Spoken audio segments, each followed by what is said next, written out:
So Muslims in America, where do we come in? Well, if you look, the discovery of the Mississippi, this is 1541. And this is a famous painting by William Powell. And I looked this up. Powell said that he based this on the most accurate historical sources that he found. So he based this. And this is one of the things of hidden in plain sight. So if you look at his picture, who's with him there? And this hangs now in the Capitol building. So there's a Muslim wearing his turban and helmet. He's a Moor. Because the Spanish, when they came over, they thought they were going to India, which was controlled by Muslims.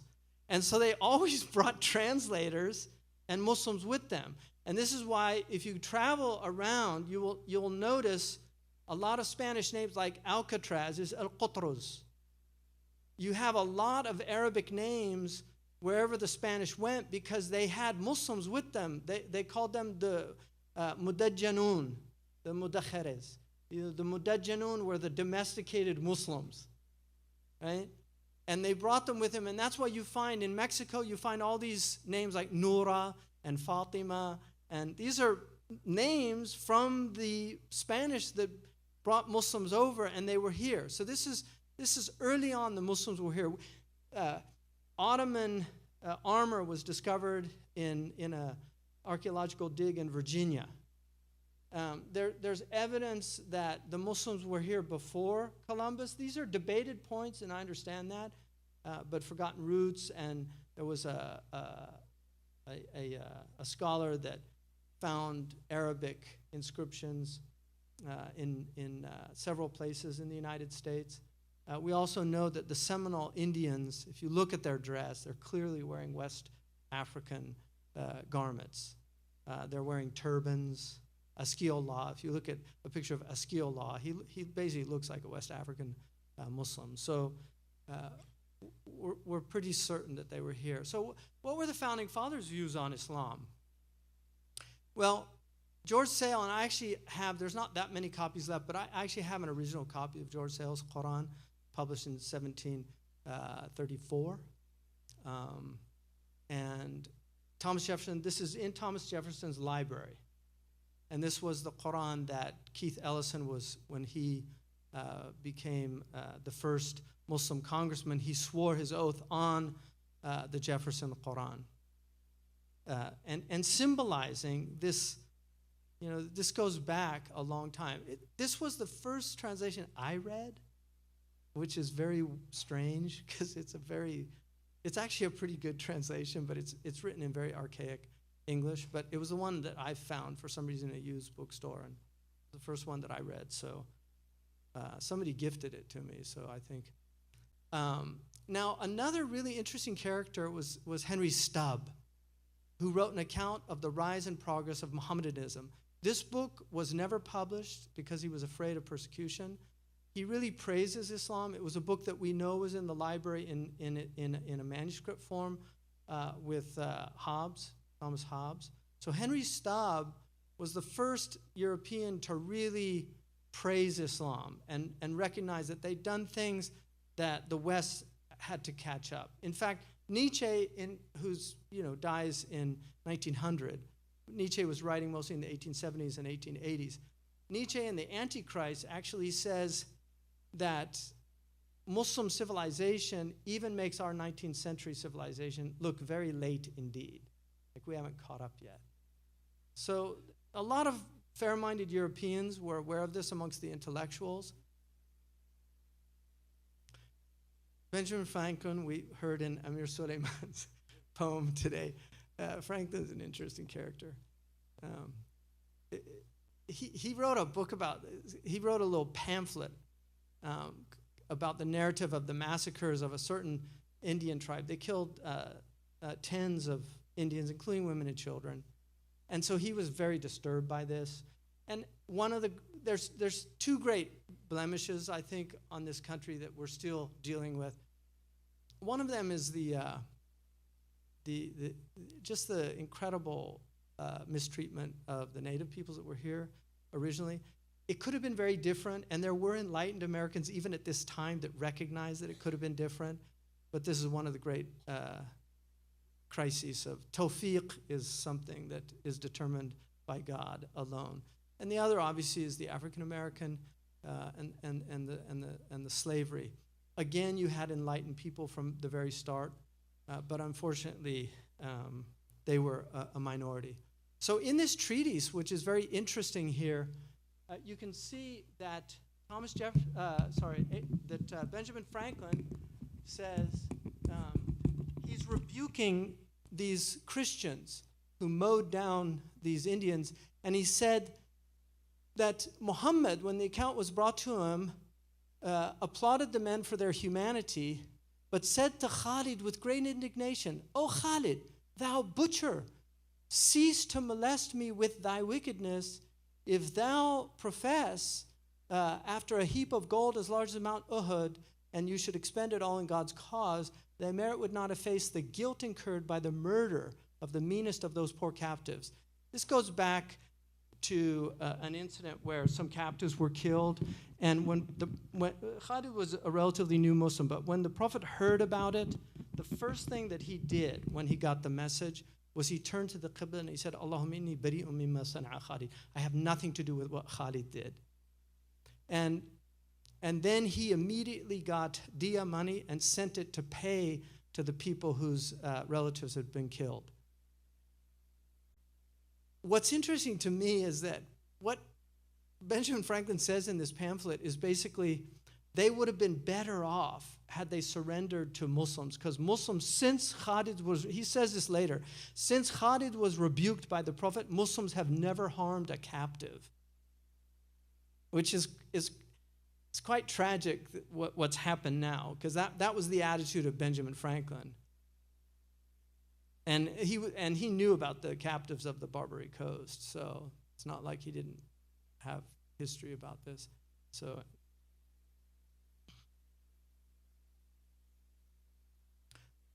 how do I go back? Can I go? Yeah, there. Benjamin Rush is another very interesting character. He was a physician, believed that the great crisis was the African American crisis, wanted the slaves to be freed at the time. He felt that all men were created equal, had to apply to everybody. There's a beautiful story. I read one of his books where it was actually an essay, but he talked about how he went to the African American church in Boston and helped build this church. And then he said, we all sat down to the table of brotherhood and ate black and white together. These were some of the Christians that really felt that this was real Christianity, to see these people as equal to us. So he actually said, and this is very interesting, "Such is my veneration for every religion that reveals the attributes of God or a future state of rewards and punishments, that I had rather see the opinion of Confucius or Muhammad inculcating upon our youth than see them grow up wholly devoid of a system of religious principles." And this is a man who knew something about Islam. This is not somebody who was ignorant. Many highly literate people.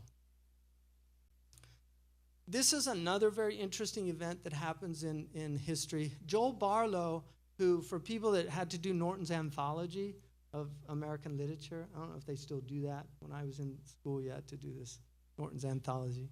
But in Norton's Anthology, there's something called Hasty Pudding. Joel Barlow wanted to be the poet laureate of the United States, and he aspired to write a true epic, which he called the Columbiad. It never took off, but he did have one poem that was famous that's called Hasty Pudding, and he was part of a group called the Connecticut Wits. He was George Washington's ambassador to the North African states, Morocco, Algeria, Tunis, and Libya. And he actually wrote Hasty Pudding in Algiers, because Hasty Pudding was a type of sweet dessert that they ate in colonial America. So he was missing that dessert. The baklava wasn't doing it for him. Anyway, he meets with the Dey, and he did these treaties for Washington that are very interesting. But in the Treaty of Tripoli, there's an article Article 11, and this was a treaty done between the Libyans and the Americans. And in Article 11, in the original treaty,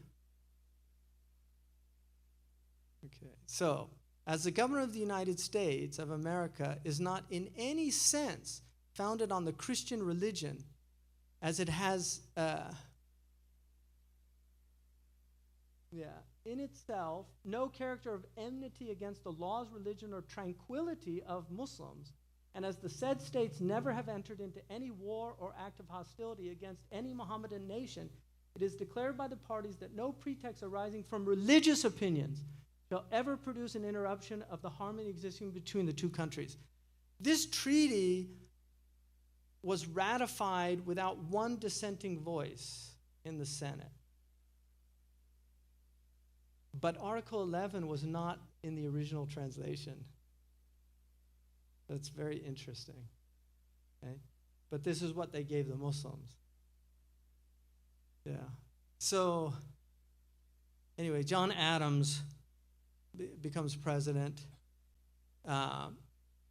I found out about George Bethune English from reading. I was reading the Jefferson-Adams correspondence, which is really an interesting read. It's letters between the two of them. They had a kind of their adult life. They had an ongoing correspondence. Very interesting letters. Adams was a real believer, and Jefferson was. They called him the atheist president. He was a deist, probably. But anyway, I found out about George Bethune English because Jefferson said, I just read George Bethune English's travel log up the Nile. And in the footnote, it said, George Bethune English, an early Muslim convert to Islam, an early American convert to Islam. This was his PhD, not PhD, because the highest degree at this point in America was the master's. They brought the PhD from Germany. It was a research degree, right, for specialization. The grounds of Christianity examined by comparing the New Testament with the Old by George Bethune English. He got a master's with honors from Harvard. And in it he proved, he knew Arabic, Hebrew. Believe it or not, Arabic was taught at Harvard in the colonial period. Isn't that incredible? And if you go and look, and this is true fact, if you go and look at the dictionary of Webster, the very first Webster, Noah Webster, all those Webster's dictionary, anybody can, Sam, this is an idea for you. Anybody can do a Webster's dictionary. It's out of copyright. So you just call your own dictionary Webster's, right? He did the first dictionary. Why? Because he wanted to have a spelling that differed from Europe. Hence, we write color C-O-L-O-R. They write C-O-L-O-U-R. We spell jail the way it's pronounced. They spell jail. It looks like Goal, G-O-A-L, even though it's pronounced jail. They say tomato, we say tomato. They say potato, we say tomato. That's why, where's Catherine? South Africans, they do all this. They say things like ranch instead of ranch. Ranch sounds like raunchy. Yeah.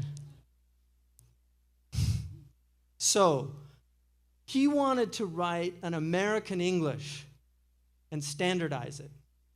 He wrote a beautiful book that you should read for your children. It's called Webster's Advice to the Young. And it's pure Unitarianism. It was beautiful. Any Muslim could read it and wouldn't find anything offensive in it.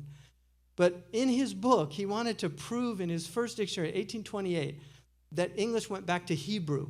But he ended up saying it was actually closer to Arabic. And in that dictionary, and I have a copy, a facsimile of it, in that dictionary, he has all these Arabic, typeset in Arabic in 1828 in the United States. It's amazing. It's like, where did they get Arabic typesetting in 1828? We're still having a problem with Apple and Arabic typesetting. And I finally found out by somebody high up at Apple why there's no Arabic typesetting that really works very well. Because we bootleg everything. So they just don't have a monetary incentive to make good Arabic software, right? Arabs think it's a conspiracy. They're just trying to keep us down. No, no monetary benefit. So now this is the other amazing, the slaves in America that came, it's estimated, this is a picture from probably Senegal. And if you look, the tragedy of this picture is you can see the Muslim in the back with the robe and the hat. That Muslims were heavily involved in the slave trade. Not all of them. Omar Tal, one of the great West African scholars, was a mujahid against the slave trade. So there were Muslims that really recognized that it was wrong. But like now you have Muslims in sexual trafficking, whether or not they're true Muslims, it's called the true Scotsman fallacy, right? We would say they aren't true Muslims, but they're Muslims and they get involved in these things. Coyotes, you have Mexican coyotes that bring these poor Mexican people over the border. They do the same thing now with the Syrian refugees, and some of these women end up, God forbid, in sexual slavery and things like this. So there's good and bad Muslims, just like there's good and bad people everywhere. But these Muslim, it's estimated, it's obviously hard to prove this, but we know that it's between 10 and 30% of the slaves. And we have documentation. Sylvian Diouf, Alan Austin did a lot of documentation. So we know that out of the millions of people, and this is why the Bahia revolt in Brazil, this was a slave revolt. They were corresponding in Arabic.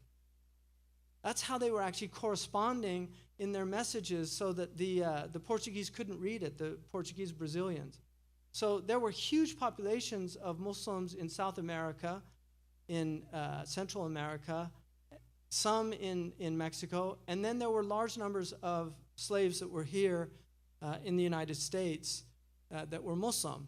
Yaro Mahmoud is one of my favorite characters. You can see he designed a Nigerian type of hat. So this was a picture that was painted by the man who painted this, Charles William Peel, painted George Washington.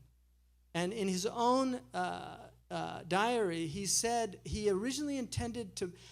Yaro Mahmoud was a freed slave who lived in Washington during. This was done in 1819, but he lived during the founding of the country. He was known for walking up and down Georgetown, saying his prayers. He was reciting the Quran, which is a very West African thing to do. The West Africans at night, they go out and they do what they call their surat, where they review their Quran. But he was noted to do that.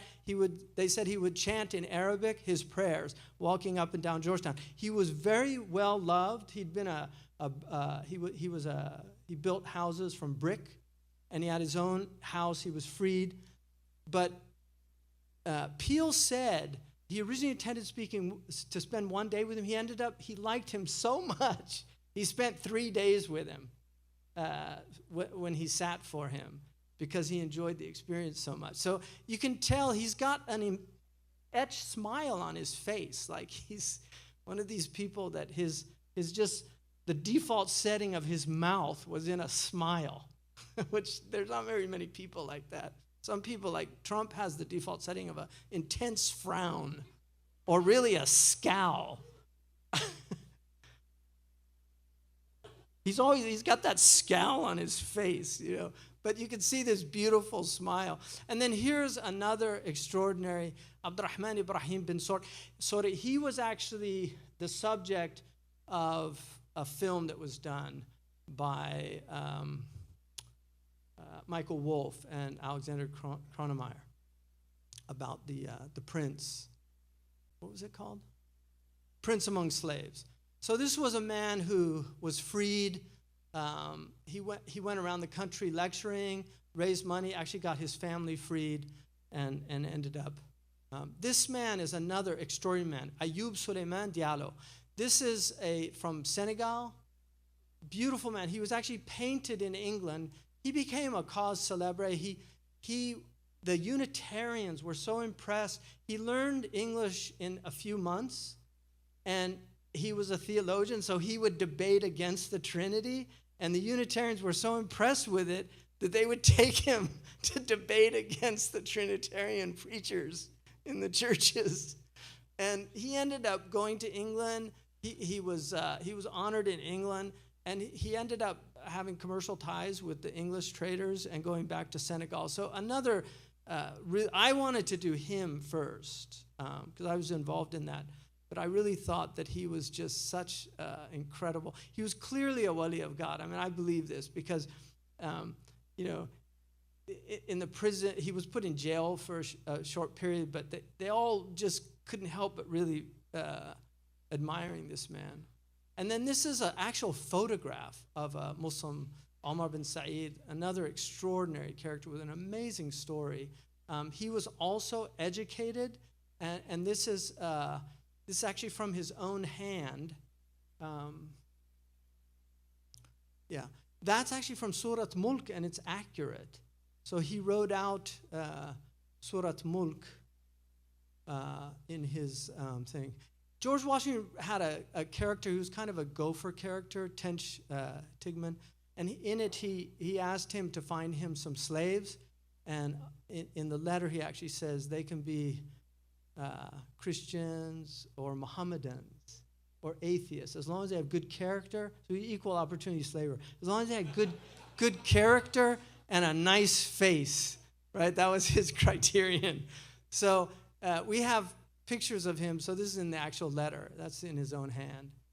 So he says they could be Mohammedans. So clearly there were Muslims that he knew were good people to have on the plantation, I guess.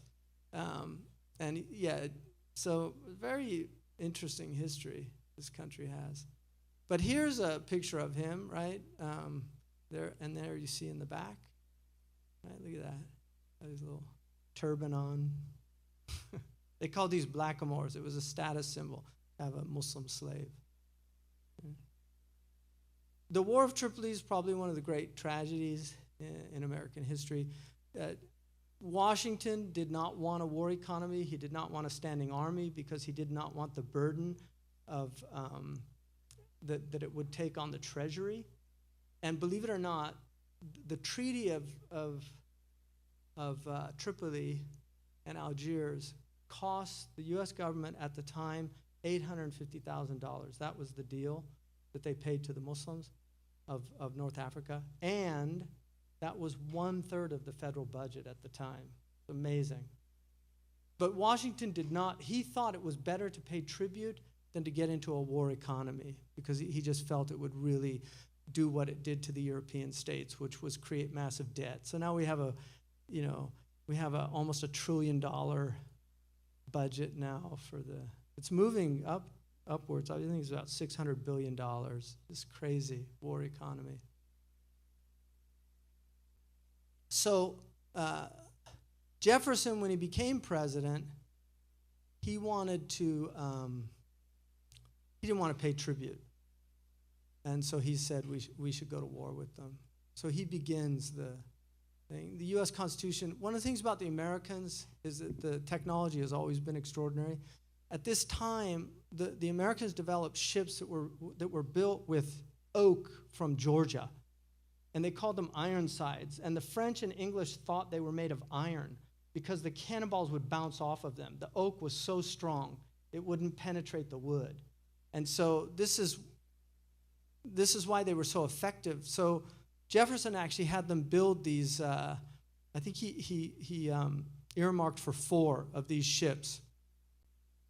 And this Edward Preble was the Commodore of the Constitution, and he was tasked with dealing with what they called the Barbary pirates. Now, I want to say, piracy is basically what your enemies do, not what you do.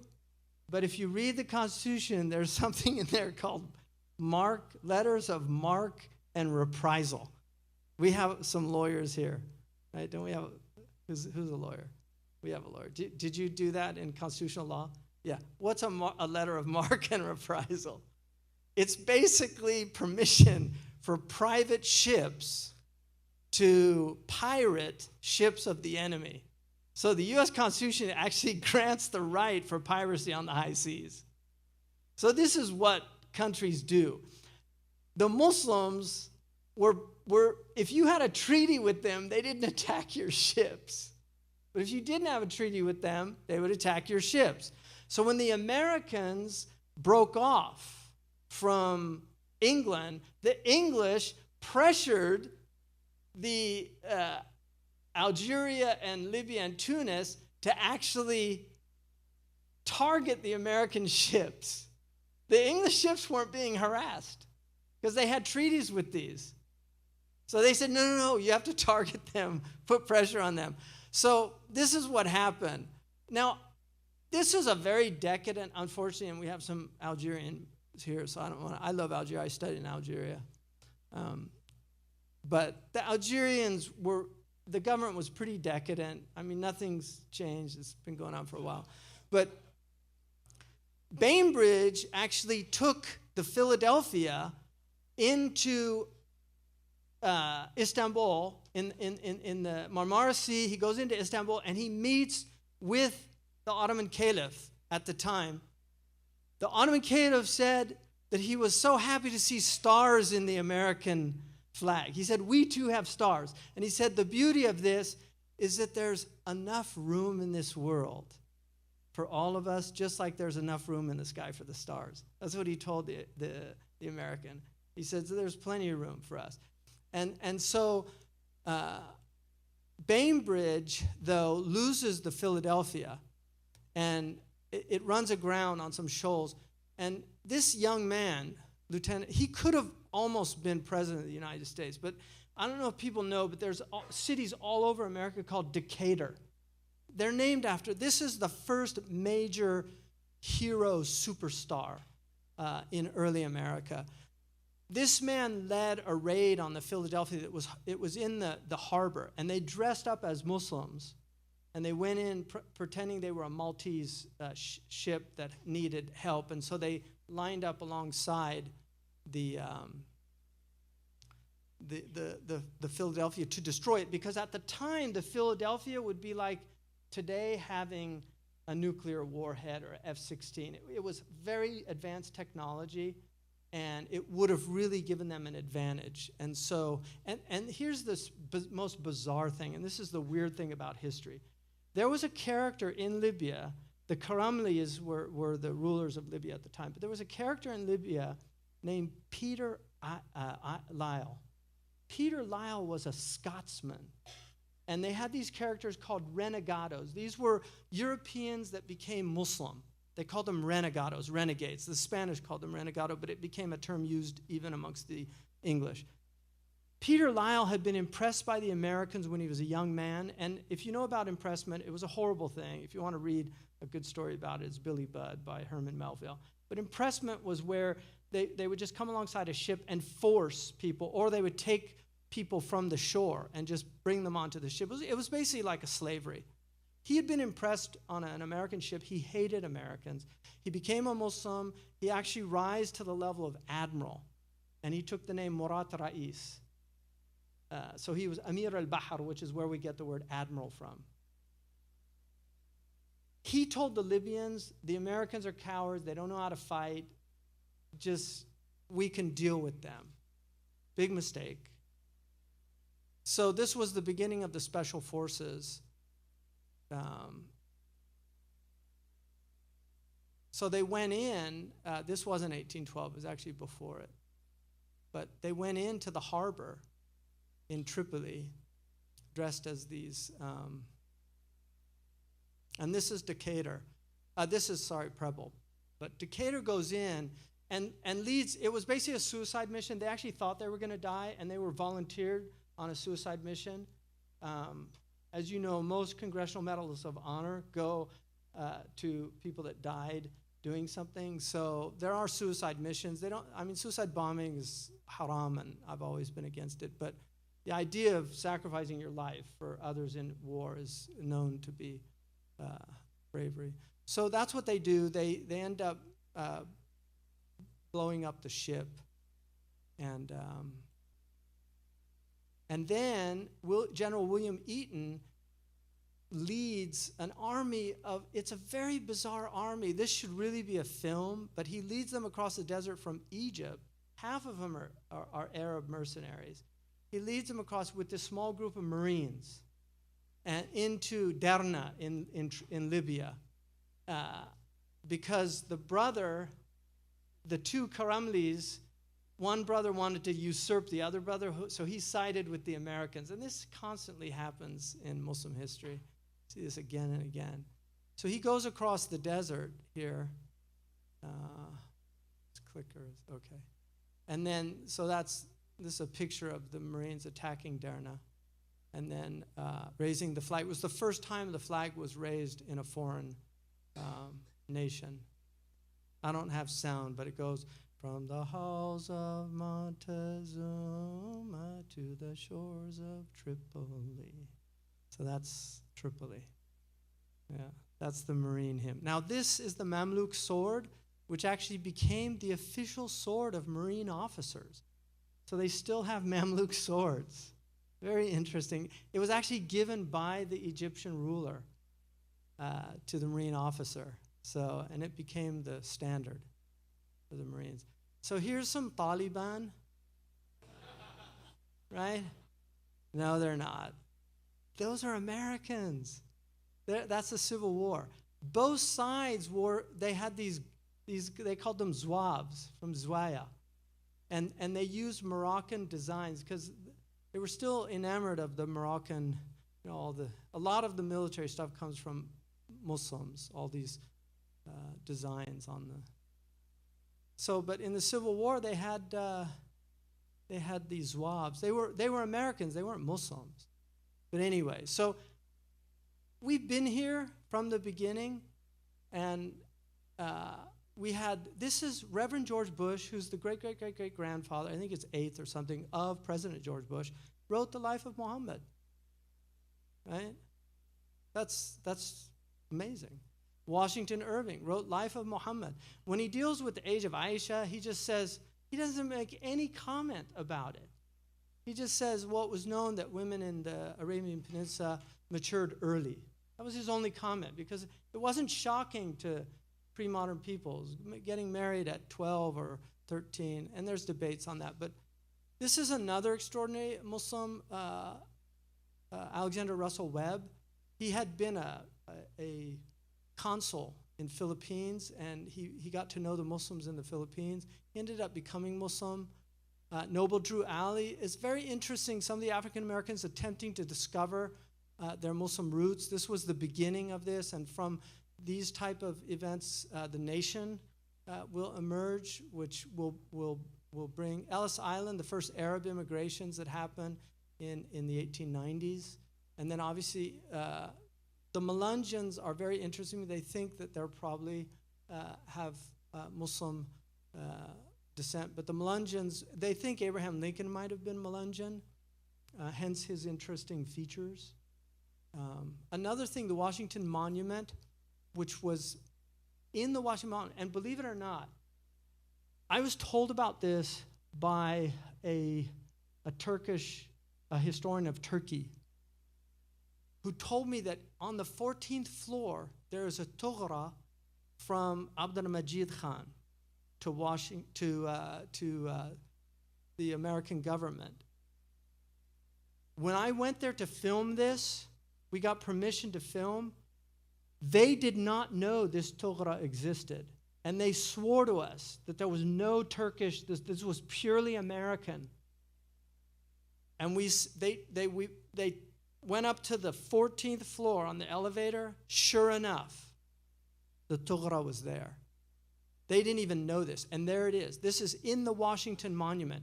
Sultan Abdul Majid donated $30,000. It was the largest single donation for the building of the Washington Monument. And on the tughra, it says, he did this in order for there to be peace between the Ottomans and between the Americans as an act. So this is to support the continuation of true friendship. Abdul Majid Khan's clear and pure name was written on the lofty stone in Washington. That's what's written in Turkish. He was so happy with purchasing Winchester rifles that he sent all these Turkish workers, and they built a Winchester factory based on Turkish architecture, which exists to this day. And it's got all this tile and calligraphy. American history. is bizarre. Now, the interior, I'm almost done, so I've gone on a long time. And it wasn't anywhere near as wonderful as what we heard before. But interior dome of Thomas Jefferson Building. So on this dome, it gives all of the influences to America. That's what it was meant to honor. All the influences of America. And the only two religions that are mentioned are Islam and Judaism. It's just amazing. So there it is. And they've got a mathematician. So you can see there, Germany, Italy, Spain, these are all influences. England, France, America, Egypt, right? Judea, Greece, Rome, and Islam. On the fresco, this was done in 1932, on the north wall of the Supreme Court of the United States, they have a fresco of all the greatest lawmakers in human history to honor the whole concept of law and the making of law, because that's what the Supreme Court does. It judges law, the legality of a decision of a judge. And there is a symbol of Islam, the Prophet Muhammad ﷺ. There were some Muslims that actually tried to, they petitioned to get this removed, which really bothered me. First of all, and that's why the next slide, I want to put this. So there on the North Tree is the great lawgivers is a symbol. It's a symbol of the Prophet Muhammad holding a sword, which is government to enforce the law, and the law together. Because governments need power to enforce the rule of law. But it's very important always to remember, ceci n'est pas un pipe. Right? You guys know French. What does that say? This is not a pipe. What is it? It's just a picture. A pipe is something that you can smoke something with. You can't do it with that, right? It's not a trick question. That's not a pipe. When they draw these pictures, you have to look. If they're doing it like in that case, it was to honor the Prophet, but if it's to denigrate our Prophet, that's not our Prophet. And if you think it is, you're a kafir. Because the Prophet ﷺ, when they attacked him, they called him mudhammam. It's in Sahih Bukhari, which means the blameworthy. They took Muhammad, the praiseworthy, and they made the name mudhammam. What did he say? He said, isn't it wondrous how God removes them away from me? They're talking about somebody named Mudhammam, and my name's Muhammad. So when I hear these people saying Muhammad, that Muhammad's not Muhammad. They're talking about some character named Muhammad. That's not our prophet. His name's Muhammad, right? It's a ha with a shadda over the meme. Muhammad. Sallallahu alayhi wa sallam. That's our prophet, not Muhammad. I don't know who they're talking about. They're not talking about my prophet. So this was a letter of peace and friendship. This is the oldest treaty in the history of the United States of America, and it was to the Moroccans. The Moroccans were the first people to recognize the sovereignty of the United States. That was the Sultan of Morocco. It's the first country to recognize the United States sovereignty. And this has been unbroken. The first piece of land that was given to the Americans in a foreign territory is the American legation in Tangier, which I visited. It's still there. There's an American there. It was the palace of the Sultan who gave it to the Americans to house their diplomatic corps. It was just given as a gift. I'll tell you another story that I didn't mention in here, but it's a very fascinating story. In the 1830s, Sultan Saeed, and this is the same family that rules Oman today. Oman is a very fascinating country because Oman is one of the it's a very old, several hundred years, and they ruled a lot of East Africa, so Tanzania, Mozambique, all these places. So they had an empire there. But he noticed in the 1830s these American ships coming and how powerful they were. So he had an Omani ship built to sail across the Atlantic. He filled it with gifts and, unfortunately, 2 concubines. So he sent, the concubines were for the president.